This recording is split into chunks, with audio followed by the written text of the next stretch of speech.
Hello everyone, welcome back to my channel. कल हमने पढ़ा था रेजिस्टेंस कॉम्बिनेशन में क्या था, सीरीज का हमने कल कर लिया था। आज हमारा नेक्स्ट टॉपिक है resistance in parallel. Series combination में क्या था कि एंड टू एंड जितने भी रेजिस्टेंस है वो एक ही वायर पे कनेक्ट होंगे, ठीक है। रेजिस्टेंस इन पैरेलल में क्या हो जाएगा, रेजिस्टेंस जो भी कनेक्ट करेंगे हम अलग अलग वायर पे कनेक्ट करेंगे। इसका एग्जाम्पल डायग्राम बनाते हैं पहले इसका।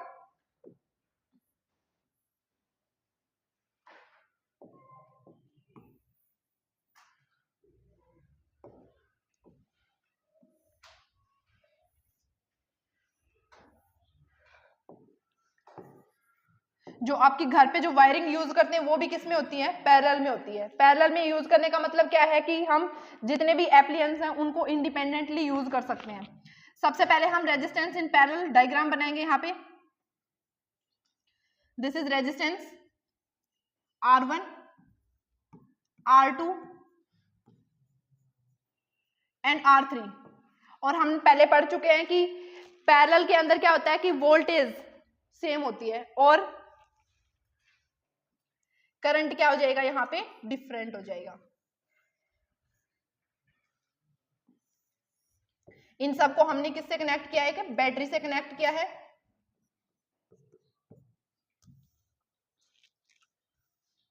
करंट फ्लो कर रहा है यहाँ से बैटरी से, आई करंट यहाँ से फ्लो करेगा। लेकिन जैसे ही इस टर्मिनल, जैसे मान लिया हमने ये ए टर्मिनल है और ये है आपके पास में बी पॉइंट है, ए से बी की ओर जब जाएगा, यहाँ पे जब करंट आई आएगा तो यहाँ से कितने पाथ बन रहे हैं, 3 पाथ बन रहे हैं। क्या एक ही टाइम पे सेम टाइम पे 3 जगह पे जाना पॉसिबल है?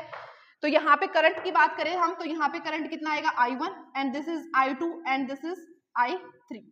वोल्टेज क्या रहेगा, पैरेलल कॉम्बिनेशन के अंदर क्या आ जाएगा, सेम आ जाएगा। मतलब इस पूरे के अंदर जो वोल्टेज रहेगी वो कितनी रहेगी, वोल्टमीटर को हम हमेशा किस में कनेक्ट करते हैं, पैरेलल के अंदर कनेक्ट करेंगे। और वोल्टेज कितनी है इसके अंदर, V वोल्ट, ठीक है। और अगर हम सीरीज में अगर कहीं पे एमीटर लगा रहे हैं यहाँ पे, तो इसका मतलब एमीटर किसको मेजर करने के लिए यूज करते हैं हम, करंट को मेजर करने के लिए। मतलब एमीटर किसको मेजर करेगा, करंट को। अब इसका मैथमेटिकल फॉर्म करते हैं। फर्स्ट ऑफ ऑल हमें क्या लिखना है, according to Ohm's law. According to Ohm's law V is equal to कितना है, IR। सीरीज कॉम्बिनेशन में हमने टोटल पोटेंशियल देखा था, क्योंकि पोटेंशियल R1 R2 और R3 तीनों का क्या था, अलग अलग था। अब की बार हम क्या देखेंगे, यहाँ पे करंट देखेंगे, क्योंकि तीनों वायर की बात करें तो तीनों में करंट क्या जा रहा है, डिफरेंट जा रहा है। फर्स्ट वायर में करंट कितना जा रहा है, I1, सेकंड वायर में करंट कितना जा रहा है, I2 एंड थर्ड वायर में कितना है, I3 है। तो यहाँ से I की वैल्यू निकालूं तो I की वैल्यू कितनी आ जाएगी, V अपॉन में कितना आ गया, R। और इक्विवेलेंट की बात करेंगे तो यहाँ पे पैरेलल के लिए कर रहे हैं तो यहाँ पे मैंने लिख लिया RP, ठीक है। और करंट भी किसमें है आपका, पैरेलल के अंदर है, ठीक है। नेक्स्ट फिर हम I1 की वैल्यू लिखते हैं। I1 की वैल्यू कितनी आ जाएगी, V तो सेम रहेगा क्योंकि पैरेलल कॉम्बिनेशन में पोटेंशियल क्या है, सेम। रेजिस्टेंस कितना है, R1। फर्स्ट वायर के अंदर I1 करंट है और R1 क्या है उसका रेजिस्टेंस। सेकंड वायर की बात करें तो यहाँ पे I2 करंट है और इसके अंदर रेजिस्टेंस कितना है, R2। एंड थर्ड की बात करें तो यहाँ पे कितना आ जाएगा, I3 is equal to V upon में R3। टोटल करंट की बात करें हम, पैरेलल कॉम्बिनेशन की बात करें तो IP लिख रहे हैं, IP इज इक्वल टू कितना आ जाएगा, टोटल करंट क्या आ जाएगा, अलजेब्रिक सम हो जाएगा किसका, जितना भी करंट इसके अंदर फ्लो कर रहा है, I1 I2 एंड I3 सबका क्या किया हमने यहाँ पे सम कर दिया। IP की वैल्यू कितनी है, V अपॉन RP। I1 की वैल्यू कितनी है, V upon R1 plus I2 की वैल्यू कितनी है, V upon R2 plus I3 की वैल्यू है V अपॉन R3। V क्या आ रहा है इसमें से कॉमन, V कॉमन लेंगे तो V अपॉन में कितना हो जाएगा, RP is equal to V common लिया, यहाँ पे बच गया आपके पास में कितना, 1 अपॉन में R1 plus 1 by R2 plus 1 by R3। V से V क्या होगा यहाँ पे कैंसिल, तो वैल्यू कितनी आएगी यहाँ पे, 1 upon RP is equal to 1 by R1 plus 1 by R2 plus 1 by R3। ये किस में आया है, पैरेलल कॉम्बिनेशन में आया है, ठीक है। यहाँ तक ये किस में आया है, पैरेलल कॉम्बिनेशन में। एक बार दोबारा देखो, सबसे पहले हमने ओम्स लॉ का यूज किया। यहाँ पे ओम्स लॉ क्या है, V इज इक्वल टू कितना है, IR, ठीक है। तो यहाँ से हमने I की वैल्यू निकाली, I की वैल्यू कितनी आएगी, R इसके मल्टीप्लाई में इधर आके क्या हो गया, डिवाइड में, तो V अपॉन में कितना हो गया, V अपॉन आरपी, आरपी क्यों लिख रहे हैं यहाँ पे, पैरेलल कॉम्बिनेशन की बात कर रहे हैं। नेक्स्ट हमने किसकी वैल्यू कैलकुलेट की, यहाँ पे I1 की वैल्यू कैलकुलेट की। फर्स्ट वायर की बात करें तो फॉर्मूला कितना है हमारे पास में, V अपॉन में RP, तो V पोटेंशियल तो क्या रहेगा, सेम, तो V अपॉन में कितना हो जाएगा, R1 आ जाएगा, ठीक है। सेकंड हम I2 की बात कर रहे हैं यहाँ पे, तो V अपॉन में कितना आएगा, R2, एंड थर्ड कितना हो जाएगा, V upon R3। Total current की बात करें तो टोटल करंट क्या हो जाएगा, जितना भी करंट फ्लो कर रहा है पूरी सर्किट के अंदर, जितने भी वायर्स हैं उनके अंदर करंट फ्लो कर रहा है, सबका क्या करना है, हमें सम करना है। तो IP इज इक्वल टू कितना हो जाएगा, I1 plus I2 plus I3। IP की वैल्यू हमने कैलकुलेट कर रखी है, ये यहाँ पे पुट की, I1, I2 और I3 की वैल्यू भी हमने क्या कर दी, यहाँ पे पुट कर दी। यहाँ से V कॉमन आ रहा था तो V हमने क्या किया, यहाँ पे कॉमन लिया, और V से V क्या हो रहा है, कैंसिल, क्योंकि यहाँ पे मल्टीप्लाई में इधर आके क्या बनेगा, डिवाइड में। तो फॉर्मूला कितना बचा हमारे पास में, 1 अपॉन में RP इज इक्वल टू कितना आया है, R1 plus R2, 1 upon R1 plus 1 upon R2 plus 1 upon कितना आया है, R3। एक बार सीरीज का लिखे तो सीरीज का हमने कल पढ़ा था, RS से लिखा था, ठीक है। रेजिस्टेंस इन सीरीज में फॉर्मूला कितना था, 1 R1 प्लस R2 प्लस कितना था, R3, और ये किसके लिए आया है, पैरेलल कॉम्बिनेशन के लिए। सीरीज में हमने पढ़ा था, सीरीज में क्या आया था फॉर्मूला, डायरेक्ट क्या करना है, सबका सम करना है, लेकिन इसमें क्या करना है, आपको 1 बाय करके सम करना है, ठीक है। इसमें तो हमने पढ़ा था कि जितने भी नंबर ऑफ रेजिस्टेंस दे रखे हैं उन सबको हमें डायरेक्ट ऐड करना है, और हमारे पास में किस में वैल्यू आ जाएगी, सीरीज में वैल्यू आ जाएगी।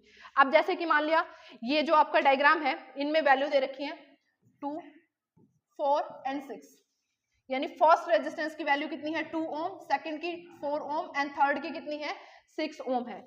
अब पैरेलल में इसकी टोटल वैल्यू कैलकुलेट करनी है, तो फॉर्मूला लिखा हमने 1 upon RP is equal to 1 by R1 की वैल्यू कितनी है, 2 ओम, तो यहाँ पे हमने पुट किया 2 ओम, प्लस सेकंड की कितनी है,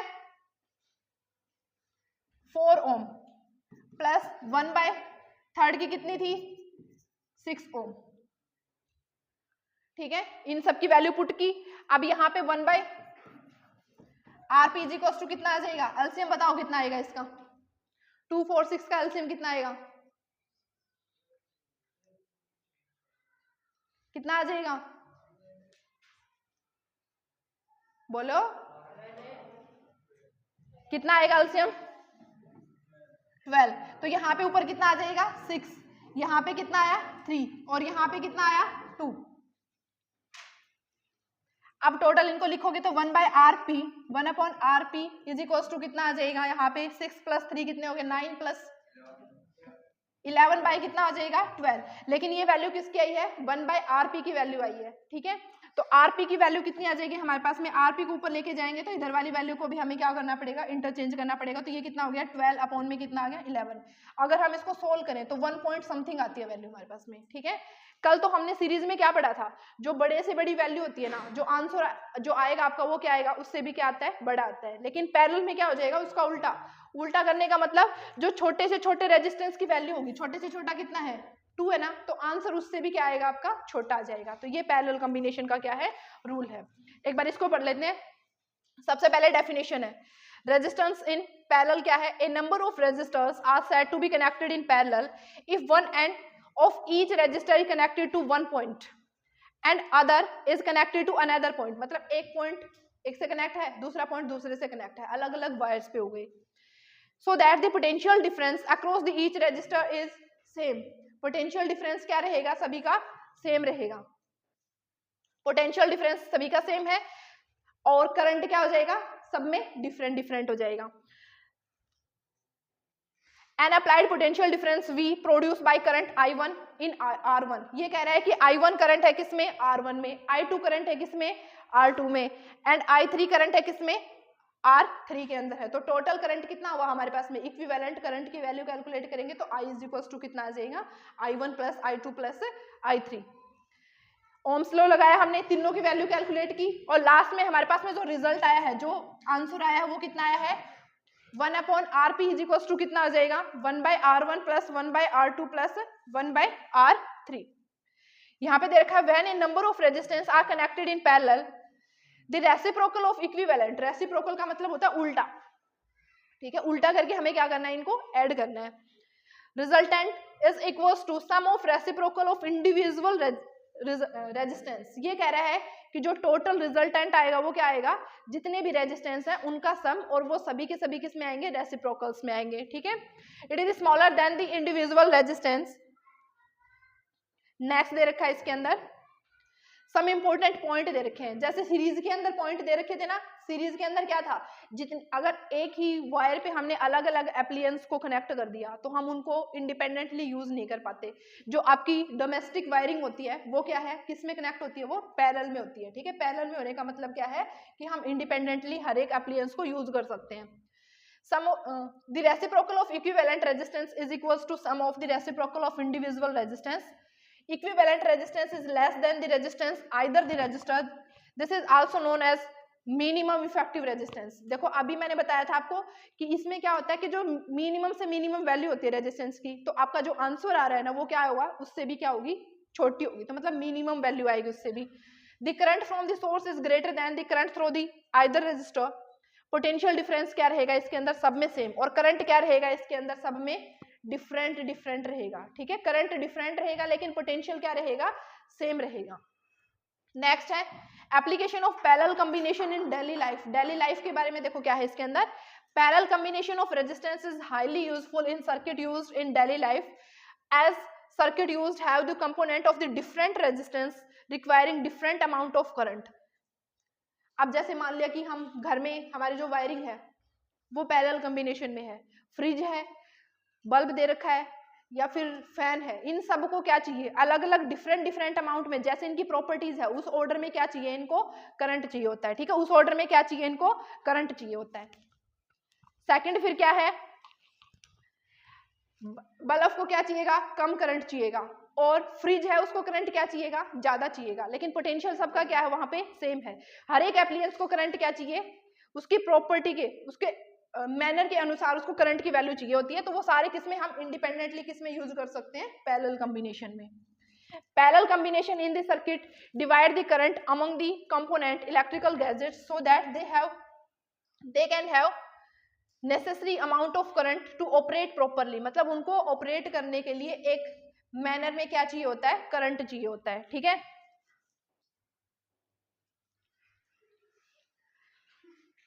कनेक्टिंग आगे दे रखा है, this is the reason the connecting of electrical appliances in the parallel combination in household circuit. मतलब यही रीजन है कि जो हम हर एक एप्लियंस को क्या कर सकते हैं, इंडिपेंडेंटली यूज कर सकते हैं, और वो भी किसमें, उनके मैनर के अनुसार। तो जो हमारे हाउस होल्ड या फिर हम बोल सकते हैं डोमेस्टिक जो सर्किट्स हैं वो सारी की सारी किसमें रहेंगी, किसमें आ जाएंगी, वो पैरेलल में यूज करेंगे हम, ठीक है। नेक्स्ट इसमें न्यूमेरिकल दे रखा है, 40 ohm resistor and 20 ohm resistor are connected in parallel. दो रेजिस्टेंस दे रखे हैं, किसमें कनेक्ट कर रखे हैं, उनको पैरेलल में कनेक्ट कर रखा है। पावर दे रखी है 12 volt supply. Calculate the effective resistance of the current through each resistor has the current flowing through it. अच्छा 240 ओम, दो रेजिस्टेंस तो कितने कितने के दे रखे हैं, 40 ओम के दे रखे हैं, और जो थर्ड दे रखा है वो कितने का दे रखा है, 20 ओम का दे रखा है। यानी इसकी वैल्यू 40 ओम है, इसकी वैल्यू भी 40 ओम, और इसकी वैल्यू कितनी है, 20 ओम है। और हमें क्या चाहिए, इफेक्टिव रेजिस्टेंस की वैल्यू, या फिर हम बोल सकते हैं इक्विवेलेंट रेजिस्टेंस की वैल्यू हमें फाइंड आउट करनी है। तीनों किस में दिख रहे हैं आपको, ये पैरेलल में दिख रहे हैं ना, और पैरेलल में फॉर्मूला अभी करवाया आपको, क्या होता है 1/RP इज इक्वल्स टू कितना आ जाएगा, 1/R1 plus 1/R2 plus 1/R3। यहां से तो हम क्या कैलकुलेट कर सकते हैं, इसका इक्विवेलेंट रेजिस्टेंस कैलकुलेट कर सकते हैं। फिर नेक्स्ट इसमें पूछ रखा है what is the current flowing through the supply. Current की वैल्यू फाइंड आउट करनी है। करंट की वैल्यू के लिए फॉर्मूला कौन सा लगाओगे, V इज इक्वल्स टू कितना लगाएंगे हम, IR। R की वैल्यू तो हमारे पास में कहां से आ जाएगी, जब हम पैरेलल में तीनों को क्या करेंगे, ऐड करेंगे, इक्विवेलेंट रेजिस्टेंस की वैल्यू कैलकुलेट करेंगे, वो तो किसकी वैल्यू आ गई, R की। और V की वैल्यू दे रखी है, कितनी दे रखी है, 12 वोल्ट दे रखी है, तो I की वैल्यू के लिए फॉर्मूला क्या बनेगा, यहाँ पे I इज इक्वल्स टू कितना आ जाएगा, V/R। तो ये वाला फॉर्मूला लगा के हम इसका आंसर कैलकुलेट कर सकते हैं, जो करोगे तुम खुद। नेक्स्ट टॉपिक है आपका heating.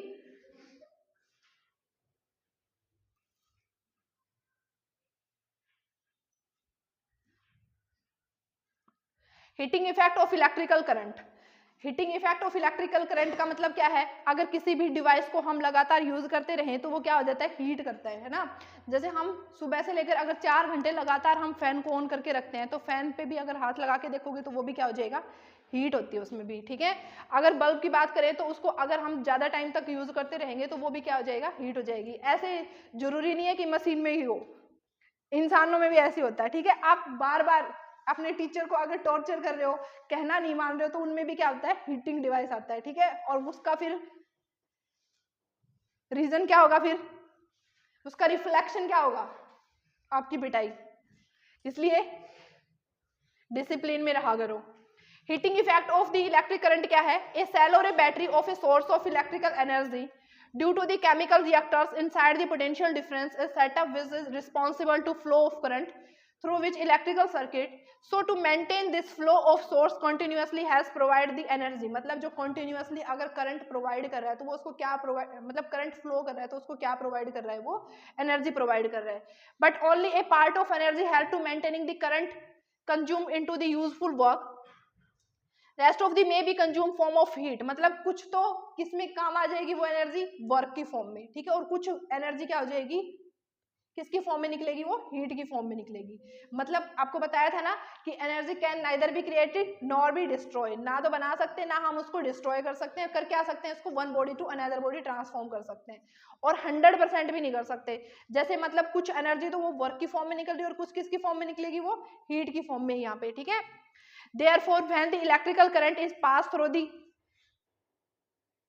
high resistance wire like nichrome wire किसके अंदर यूज करते हैं हम, पिछले वाली क्लास में बताया था ना, किसके अंदर यूज करेंगे हम, हीटर के अंदर। हीटर का जो वायर होता है जो ग्लो करता है, वो वाला जो वायर होता है वो किसका बना होता है, नाइक्रोम। और नाइक्रोम क्या है, एक एलॉय है।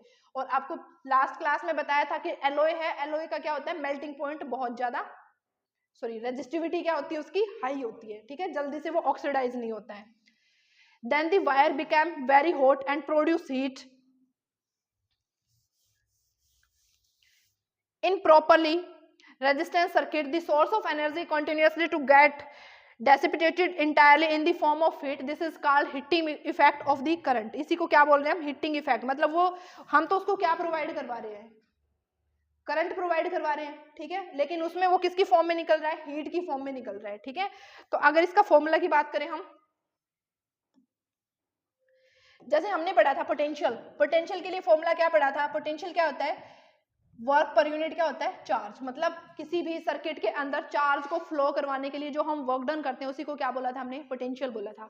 तो यहाँ से अगर मैं वर्क की वैल्यू कैलकुलेट करूं या चार्ज की वैल्यू कैलकुलेट करूं, अगर वर्क की वैल्यू कैलकुलेट करें तो वर्क क्या आ जाएगा, यहाँ से स्मॉल में ले रखा है तो स्मॉल में ही लिख सकते हैं, कोई बड़ी बात नहीं। यहाँ पे क्या लिखा हमने, क्यू वी, ठीक है। ये तो किसका फॉर्मूला आ गया, वर्क का फॉर्मूला आ गया। कहां से निकाला हमने, पोटेंशियल की डेफिनेशन पढ़ी थी, वर्क पर यूनिट चार्ज या किसी भी सर्किट के अंदर वर्क डन, चार्ज को फ्लो करवाने के लिए जो वर्क डन किया जा रहा है उसको क्या बोला था हमने, पोटेंशियल बोला था।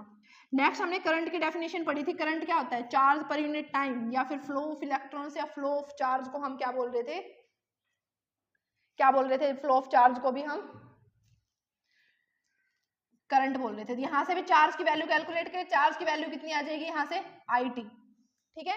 तो पहला जो फॉर्मूला बनेगा यहाँ से वर्क का, यहाँ से वर्क की बात करेंगे हम, पहला वर्क का फॉर्मूला क्या बनेगा, वर्क का फॉर्मूला कितना आया था हमारे पास में, क्यू भी आया था ना, और क्यू की फॉर्मूला कितना आया यहाँ से, IT। तो W इज इक्वल्स टू क्या लिख सकते हैं हम, VIT, ठीक है। एक फॉर्मूला तो ये हो गया, इंपॉर्टेंट है ये भी क्या है, वर्क का फॉर्मूला है।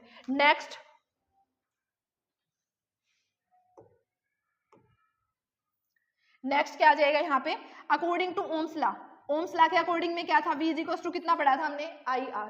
तो इस ऊपर वाले फॉर्मूले में V की जगह पे कितना पुट करेंगे हम, IR पुट करेंगे, तो W इज इक्वल्स टू कितना आ जाएगा, IR, और IT पहले से ही है तो इसको अगर सॉल्व करके लिखेंगे तो W इज इक्वल्स टू कितना हो जाएगा, I²RT, ठीक है। ये सेकंड फॉर्मूला है। सेकंड फॉर्मूला क्या है, यहाँ से एक फॉर्मूला आ गया VIT, सेकंड क्या है यहाँ से, W is equals to I²RT। और हमने वर्क, एनर्जी और पावर 9th का जो चैप्टर है उसमें पढ़ा था कि जो ऑल टाइप ऑफ एनर्जी है वो किसके इक्वल लिखते हैं हम, वर्क। मतलब जिसको हमने वर्क एनर्जी थ्योरम बोला था, तो यहाँ से हम लिख सकते हैं जो भी वर्क है इसको हम किस में रिप्लेस करेंगे, हीट के अंदर। तो यहाँ से हीट का फॉर्मूला भी क्या बोल सकते हैं, I²RT। ये भी किसका फॉर्मूला बन जाएगा आपके पास में, हीट का, और इसी को क्या बोलते हैं, joules law of heating effect. ठीक है, ये हीट का फॉर्मूला है। नेक्स्ट इसके अंदर ये हो ही गया था हमारा, इसी को क्या बोल रहे हैं हम, जूल्स लॉ ऑफ हीटिंग बोल रहे हैं। H इज इक्वल टू कितना आ जाएगा, I²RT। This is known joules law of heating. इसी में क्या बोल सकते हैं, जो हीट है, जो आपकी हीट है वो क्या रहेगी, डायरेक्टली प्रोपोर्शनल है किसके, I² के। हीट है डायरेक्टली प्रोपोर्शनल है किसके, रेजिस्टेंस के, और हीट है वो डायरेक्टली प्रोपोर्शनल है किसके, टाइम के। इस फॉर्मूले को हम ऐसे भी लिख सकते हैं, I²RT। ठीक है, नेक्स्ट यहाँ पे एक न्यूमेरिकल दे रखा है, उससे पहले हम आगे एक टॉपिक करेंगे। पहले लास्ट टॉपिक आपका ये इलेक्ट्रिक पावर। पावर क्या होगी, पावर हमने लाइट वाले चैप्टर में भी पढ़ी थी। ठीक है, वो लेंस के लिए पढ़ी थी। यहाँ पे जो पावर पढ़ेंगे हम इलेक्ट्रिकल एप्लियंस के लिए पढ़ेंगे। रेट ऑफ डूइंग वर्क या rate of electric energy dissipated to consume in electric circuit, इसको भी क्या बोल सकते हैं हम, पावर। या फिर हम सीधा बोल सकते हैं रेट ऑफ डूइंग वर्क, इसको क्या बोलेंगे हम, पावर बोलेंगे। ठीक है, अगर किसी सर्किट के अंदर बात करें तो पावर क्या हो जाएगी, जो भी वो सर्किट है, जो भी आपका एप्लियंस है, वो कितनी एनर्जी कंज्यूम कर रहा है, कितने टाइम में जो एनर्जी कंज्यूम कर रहा है, उसको क्या बोलेंगे हम, पावर बोलेंगे। फॉर्मूला वही सेम है, P इज इक्वल टू कितना आ जाएगा, W/T, जो हम 9th में पढ़ के आए हैं। ठीक है, यहाँ से भी हम इसका अलग वैल्यू कैलकुलेट कर सकते हैं। ये फॉर्मूला अभी बताया मैंने आपको, पोटेंशियल के अकॉर्डिंग में V इज इक्वल टू कितना था, वर्क पर यूनिट क्या था, चार्ज। यहाँ से W की वैल्यू कितनी आ जाएगी, चार्ज इंटू में कितना आ गया, पोटेंशियल। अब चार्ज की वैल्यू हमने करंट की वैल्यू यहाँ से पुट की थी, तो W की वैल्यू कितनी आएगी थी, यहाँ से VIT, जो अभी थोड़ी देर पहले हमने कैलकुलेट की थी। अब ये VIT W की वैल्यू आई है, और फॉर्मूला हमारे पास में पावर का कितना है, W/T। तो W की वैल्यू तो कितनी आई है, VIT, और पावर का फॉर्मूला क्या है, वर्क पर यूनिट क्या है, टाइम। तो W की वैल्यू यहाँ पे पुट करोगे, VIT अपॉन में कितना आ जाएगा, टाइम। टाइम से टाइम कैंसिल, तो पावर की वैल्यू क्या आ जाएगी यहाँ से, VI। एक फॉर्मूला। सेकंड यहाँ पे क्या करेंगे, V according to Ohm's law, according to Ohm's law V is equal to कितना होता है, IR। ये वाला पुट करोगे तो P इज इक्वल टू कितना आ जाएगा, V की जगह पे कितना पुट किया हमने, IR, और एक I पहले से ही है, तो P इज इक्वल टू कितना बन गया, I²R। ये इसका क्या है, सेकंड फॉर्मूला है। ठीक है, अब हमें निकालनी है करंट की वैल्यू।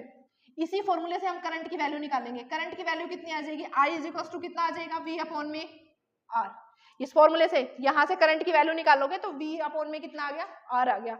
ये पुट करोगे इसके अंदर, P is equal to V, I का स्क्वायर है तो यहाँ पे कितना बन जाएगा, V का स्क्वायर अपॉन में कितना हो जाएगा, R का स्क्वायर, इंटू में कितना है, R। एक R से एक R क्या हो जाएगा, cancel. P is equal to कितना आ गया, V²/R। ये भी क्या है, पावर का अनदर फॉर्मूला है। ठीक है, ये पावर का नेक्स्ट फॉर्मूला है। 3 फॉर्मूले पढ़े हमने, P इज इक्वल टू कितना है, 4 पढ़ लिए यहाँ पे। सबसे पहला फॉर्मूला क्या है, पावर क्या होती है, work per unit charge. Second हमारे पास में P इज इक्वल टू कितना है, VI। थर्ड हमारे पास में कितना है, P is equal to I²R। Fourth क्या है हमारे पास में, फोर्थ फॉर्मूला कितना है, V²/R। ठीक है, ये सारे फॉर्मूले यहाँ पे बता रखे हैं। जैसे एक आ गया था I²R, फिर V²R आया है हमारे पास में, एक पीछे वाले में आ गया था। अब SI यूनिट की बात करते हैं। जैसे पावर का फॉर्मूला हमने लिखा, P इज इक्वल टू कितना है, work per unit charge. Power की जो SI यूनिट है वो क्या होती है, वाट। SI यूनिट क्या रहेगी इसकी, वाट। वर्क की SI यूनिट क्या है, जूल, और टाइम की SI यूनिट क्या हो जाएगी, सेकंड। तो 1 वाट को डिफाइन करना पड़े तो क्या हो जाएगा, 1 वाट पावर कब होगी, जब 1 जूल वर्क किया जा रहा है कितने टाइम में, 1 सेकंड में, उसको क्या बोलेंगे हम, 1 वाट बोलेंगे। ठीक है, ये कर सकते हो। इसके बाद में बस ये लास्ट था। अगर इक्विवेलेंट वैल्यू पूछ ली जाए या फिर आपसे पूछ ली जाए commercial value of energy, energy की कमर्शियल यूनिट क्या होती है, या फिर हम बोल सकते हैं कि 1 हॉर्स पावर बोलेंगे। ठीक है, 1 हॉर्स पावर, ट्रैक्टर की जो बैटरी होती है वो किस में होती है, हॉर्स पावर में होती है। 1 हॉर्स पावर किसके इक्वल होता है, HP लिखेंगे इसको। 1 HP किसके इक्वल आ जाएगा, 746 वाट। 746 वाट के इक्वल होता है 1 हॉर्स पावर। ठीक है, एक हम बोलते हैं यहाँ पे एनर्जी एनर्जी की कमर्शियल यूनिट क्या हो जाएगी यहाँ से 1 किलोवाट हावर। 1 किलोवाट हावर का मतलब क्या है, किलो में कितने हो जाएंगे 1000 वाट, और हावर में अगर सेकंड में लिखे इसको तो सेकंड में कितना आ जाएगा 3600 कितने आ गए सेकंड। ठीक है, इसको मल्टीप्लाई करके लिखोगे या फिर हम ऐसे बोल दें 2 जीरो यहाँ पे और 3 यहाँ पे, तो हम इसको कैसे लिख सकते हैं 10 टू पावर कितना आ गया यहाँ पे 5, और आगे क्या है वॉट सेकंड, वॉट सेकंड। अब यहाँ पे अगर मैं इसको पॉइंट में लेके आऊँ, इसको मैंने लिखा 3.6, तो यहाँ पे पावर क्या हो जाएगी आपकी इंक्रीज हो जाएगी, पावर कितनी आ गई 10 टू पावर 6, और आगे कितना लग गया वॉट सेकंड, ये वॉट है वॉट सेकंड।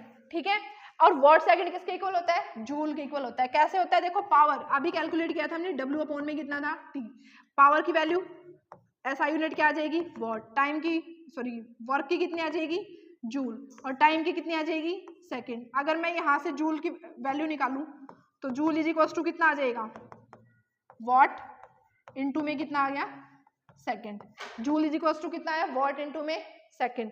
ठीक है, तो यहाँ पे वॉट सेकंड को हटा के क्या लगा सकते हैं हम जूल लगा सकते हैं, तो हम बोल सकते हैं 1 किलोवाट हावर किसके इक्वल रहेगा 3.6 इंटू 10 टू पावर 6 जूल। ये चैप्टर होता है आपका यहाँ पे खत्म, नेक्स्ट करेंगे हम नेक्स्ट क्लास में।